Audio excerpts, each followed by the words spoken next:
আজকে একটা অনুষ্ঠান আছে, এই যে জামা কাপড় রেখেছি, পরে তৈরি হয়ে নাও। এখানে তো চন্দ্রগ্রহণ হয়ে রয়েছে, আর তুমি কিনা শুধু পর্দাই দেখলে। যাও মা রুচিতা, গিয়ে ওনাদের উপহারগুলো নিয়ে এসো।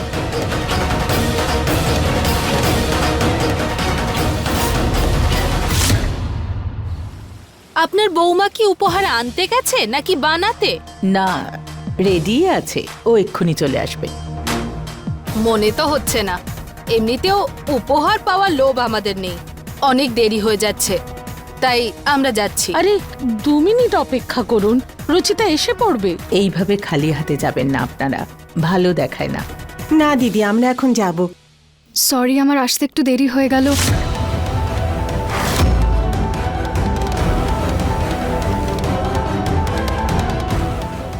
আপনারা প্লিজ আর একটু বসুন।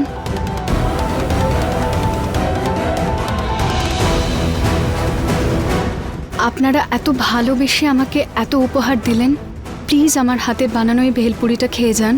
এই জন্য এত দেরি করলে? মেয়েটা যখন এত ভালোবেসে আনলো, তাহলে খেয়ে নাও না। বসো সবাই।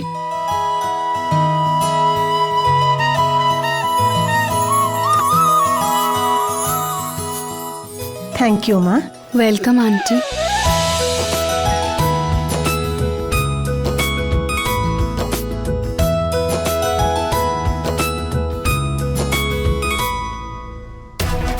আমরা তো উপহারে মিষ্টি দিয়েছিলাম, এটা কোত্থেকে এলো? আমি তো কিছুই বুঝতে পারছি না, এসব কি হচ্ছে। আরে বাহ দিদি, দেখতে সুন্দর নয়, কিন্তু আপনার বৌমা খুব ভালো খাবার বানায়। এত সুন্দর খাবার আমি 1 বছরের মধ্যেও খাইনি। অন্যান্য বাড়িতে তো মিষ্টি আর ড্রাই ফ্রুট দেয় উপহারে, কিন্তু এই আইডিয়াটা একেবারে নতুন।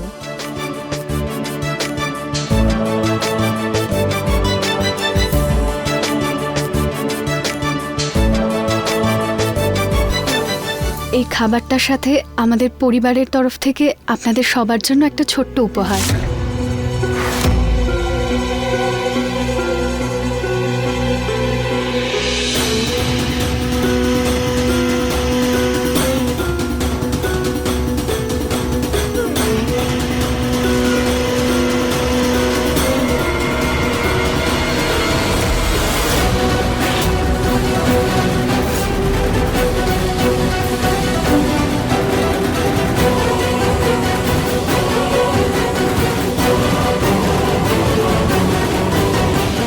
সত্যি নীলাম দেবী, মানতে হবে আপনাকে। সত্যি একজন জহুরির মা আপনি। পাথরের মধ্যে হিরে খুঁজে কি করে পেতে হয় সেটা ভালো করে জানেন।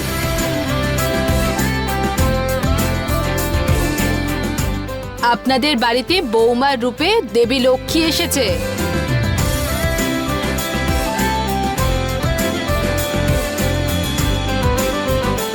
বেঁচে থাকো মা। তোমার মতো সর্বগুণ সম্পন্না বৌমা সব বাড়িতেই যেন থাকে। এরপরে ভেলপুরি বা চাট খেতে ইচ্ছে হলে আপনাদের বাড়িতেই আসবো। আচ্ছা, নমস্কার।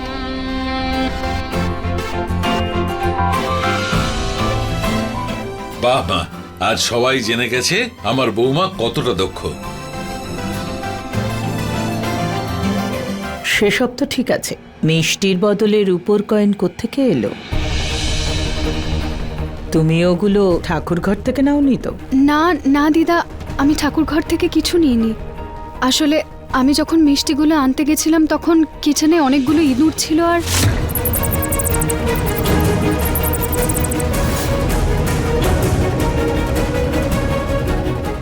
হ্যাঁ, দীপক তো বলছিল কিচেনে নাকি চুরি হয়েছে।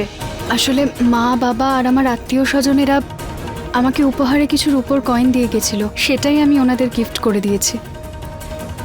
আর ভেলপুরিটাও আমি এই জন্যই বানিয়েছিলাম যাতে প্যাকিং করার জন্য আমি একটু টাইম পেয়ে যাই। বাহ মা, আজ তোমার এই বুদ্ধিমত্তার জন্য আমাদের পরিবারের সম্মানটা বেঁচে গেল।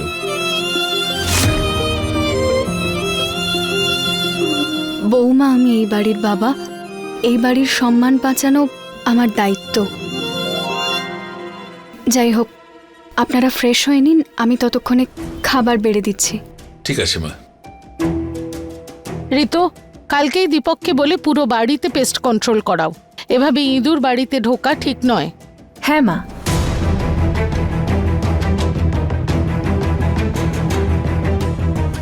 রুচিতা সম্পর্কে যেই একটু প্রশংসা শুনেছে নরেশ, আবার ওর নামের মালা জপতে শুরু করে দিয়েছে।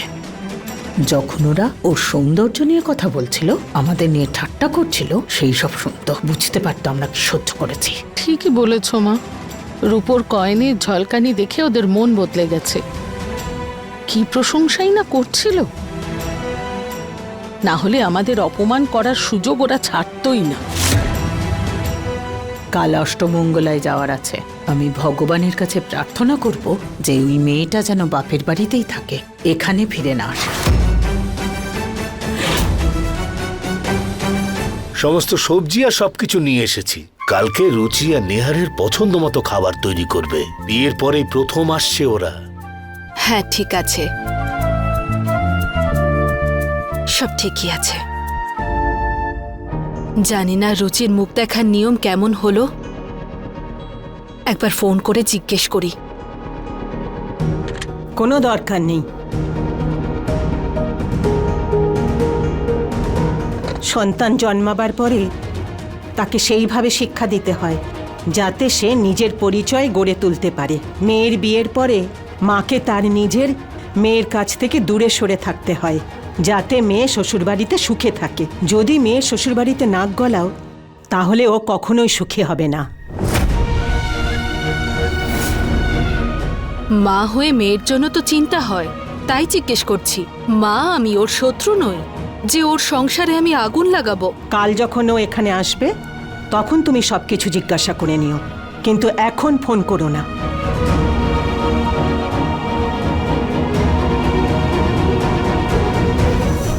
মা আর ঠাকুমা রুচিতার সাপোর্ট এই জন্যই করেননি, তার কারণ ওনারা গেস্টদের অপমান করতে চাইছিলেন না। তাহলে বাড়িতে আসা অতিথিরা বাড়ির বউয়ের অপমান করতে থাকবে? প্রতীক, তুমি বুঝতে পারছো? আমাদের পাড়ার প্রতিবেশীরা রুচিতার সৌন্দর্য নিয়ে খুব খারাপ কথা বলেছে, ভীষণ অপমান করেছে। এটা দেখতে পাচ্ছ? মা আর ঠাকুমা ঠিকই স্ট্যাচুর মতো চুপ করেছিল।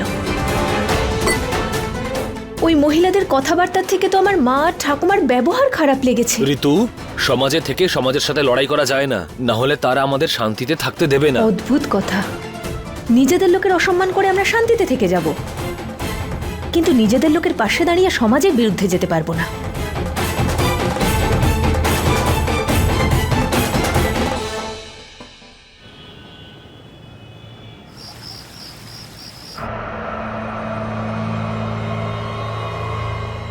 নিহারবাবু কখন এলেন? এসে ঘুমিয়েও পড়লেন, খাবারও খেলেন না।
নিহারবাবুর যখন ঠান্ডা লাগছে তাহলে এসি কেন চালিয়ে রেখেছেন?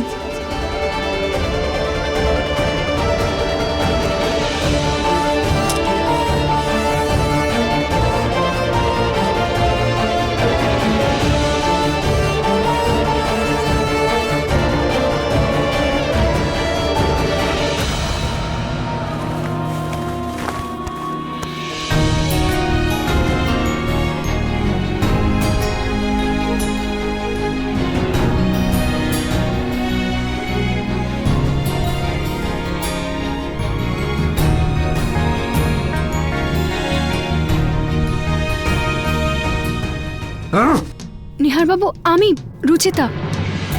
আউচ! এক মিনিট দাঁড়াও।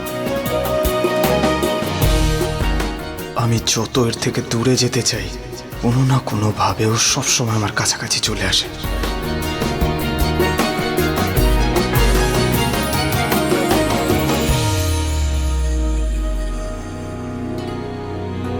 আচ্ছা, তুমি কি করছিলে বলো তো? আমার খুব ঠান্ডা লাগছিল, তাই এসি রিমোট খুঁজছিলাম। আমার গরম লাগে। তাহলে কম্বল গায়ে দিয়েছেন কেন? কারণ আমার এসি চালিয়ে কম্বল গায়ে দেবার অভ্যেস আছে। আর যদি তোমার ঠান্ডা লেগে থাকে, তুমি তোমার ব্যবস্থা করে নাও, আমাকে ডিস্টার্ব করবে না। সরি।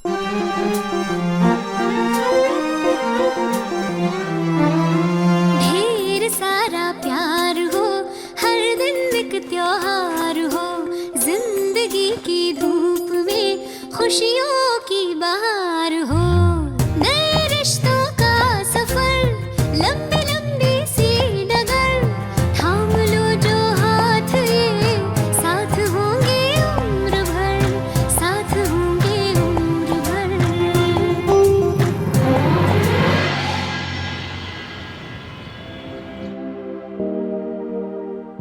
এই শাড়িটা আমাকে ঠাম্মি খুব ভালোবেসে দিয়েছে। এটা পরে গেলে ঠাম্মি খুব খুশি হবে।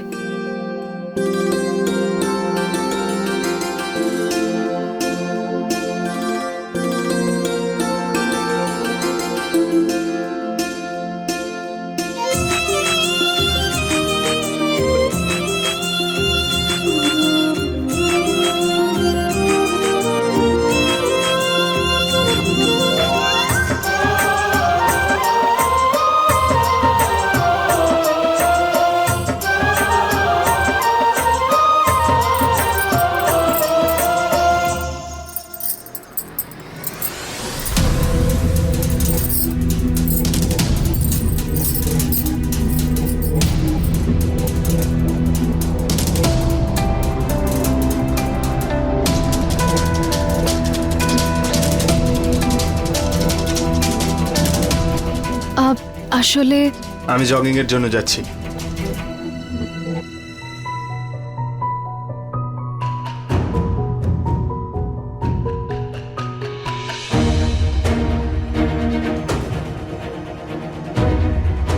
রুচিতা, মা, এটা কি পড়েছো মা? এভাবে যাবে তুমি বাপের বাড়ি? মা, কোনো গন্ডগোল হয়েছে নাকি? না, কোনো বিশেষ কিছু না। তুমি হঠাৎই একটা ঝকমকে হলুদ রং পরেছো, সেই জন্য জিজ্ঞেস করলাম। তোমাকে না মা হালকা রঙে বেশি মানায়। এইসব চকমকে রঙে তোমার গায়ের রং আরো চাপা মনে হয়। সেই জন্য আজ থেকে হালকা রঙের কাপড় পরো, আর চেষ্টা করো এইসব ধরনের রং না পরলেই ভালো। বাইরে যাবে, দু চারজন লোক দেখবে, নানাজন নানা কথা বলবে, ভালো দেখায় না। না?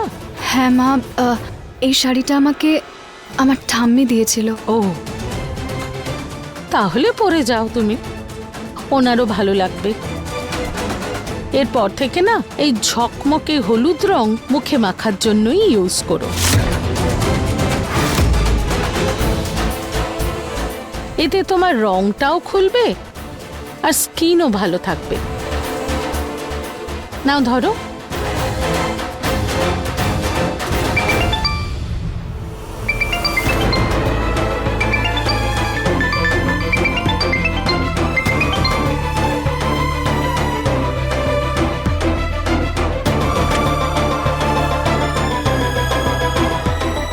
হ্যাঁ মা। মা, তুই আসছিস তো? আমরা সবাই তোর অপেক্ষা করে আছি। হ্যাঁ মা, নিহার বাবু ফ্রি হলেই আমরা বেরোচ্ছি। রুচি, এবার বলতো তোর মুখ দেখার নিয়ম কেমন হলো?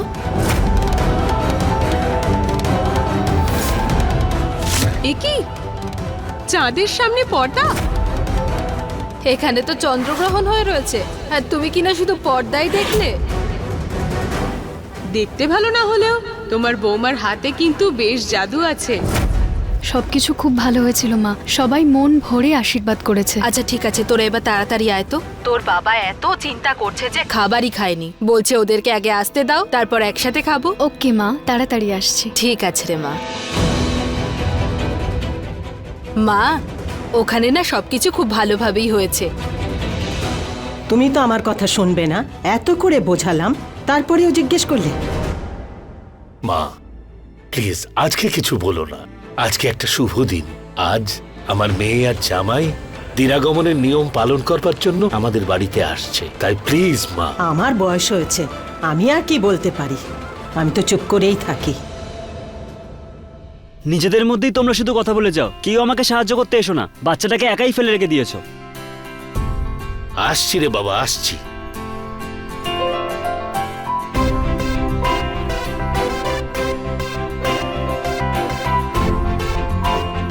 হে ভগবান, আমার কথা শোনো। যেভাবে সব নিয়ম কানুন ঠিকঠাক হয়ে গেছে, এই নিয়মটাও যেন ঠিকমতো হয়ে যায়।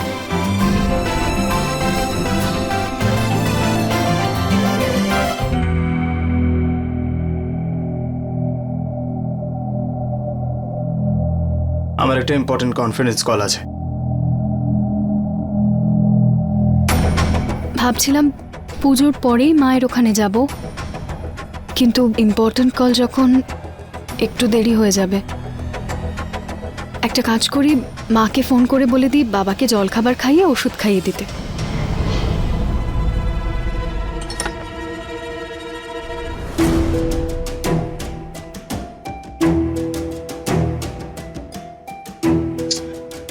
এই নিহার বাবুও না পুরো ঘরটা বাচ্চাদের মতো করে রেখেছে।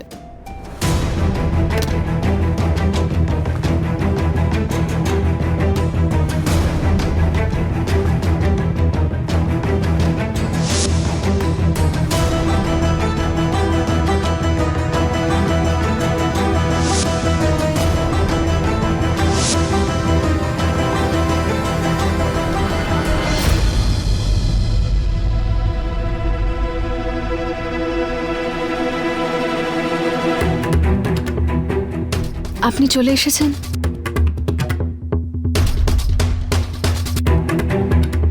আমার জিনিসপত্রে তুমি হাত দিয়েছো? হ্যাঁ, সবকিছু এদিক ওদিক ছিল, তাই আমি গুছিয়ে রেখেছি। কাকে জিজ্ঞেস করে রেখেছো?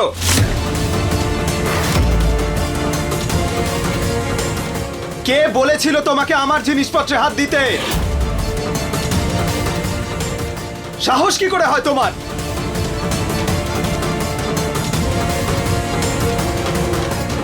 আমি ভাবলাম যে কি ভেবেছো তুমি?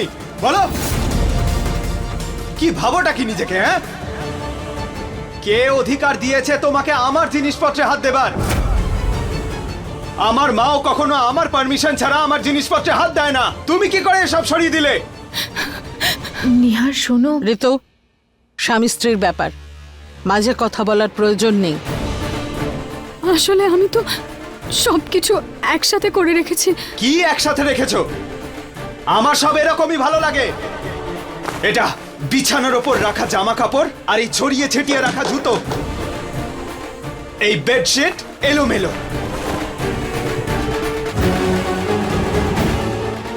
এরকম যেন এলোমেলোই থাকে আমার ঘরটা।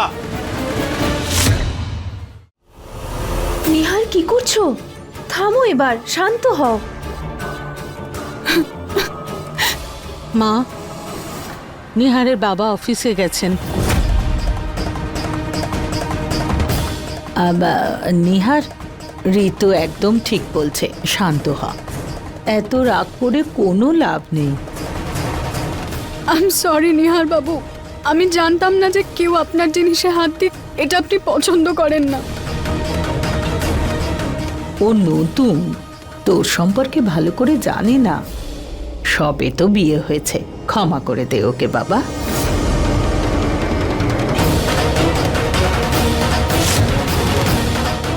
আর তাছাড়া স্বামী স্ত্রী পরস্পরকে বুঝতে একটু তো সময় লাগে না?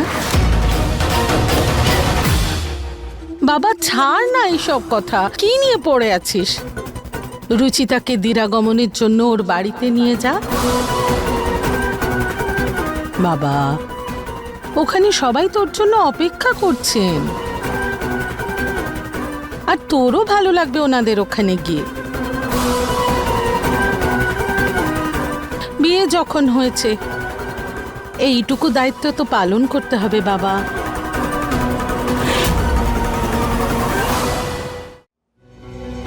কোনো কর্তব্য পালন করার ইচ্ছে নেই আমার। কোথাও যাব না আমি ওর সঙ্গে।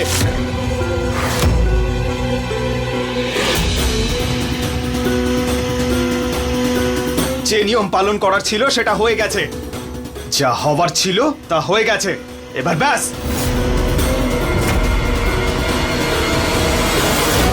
আমার সঙ্গে অষ্টমঙ্গলায় যাবার কথা ছিল না? এবার ভুলে যাও, কোথাও যাব না আমি তোমার সঙ্গে।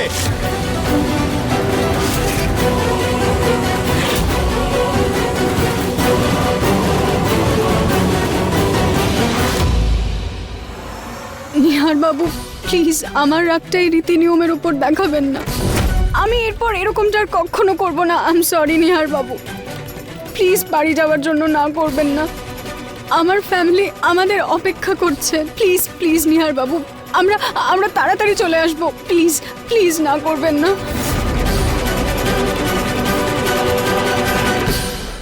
I don't care. যখন যাব না বলেছি তখন যাব না, এখানেই কথা শেষ।